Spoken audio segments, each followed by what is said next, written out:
আল মাহমুদ দাঁড়াও, নামটা তো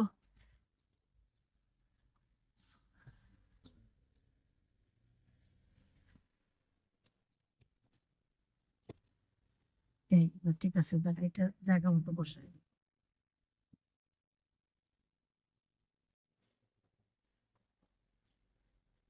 সামনে, এটা কি সামনে পিছনে না তো? এই পাশটা পুরো করো, তারপরে দেখ। হ্যাঁ করছি, হ্যাঁ, হ্যাঁ করতেছি, হ্যাঁ।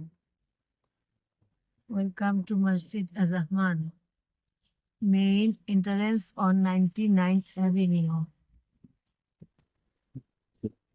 কি সুন্দর আরবি দিয়ে একেবারে ইয়ে করা, খচিত করা। এটা কি জ্যামাইকান হলিস? আচ্ছা, জ্যামাইকার মধ্যে অবস্থিত মসজিদ আল হারাম, সরি মসজিদ আর রহমান, মসজিদ আর রহমান কমিউনিটি হল।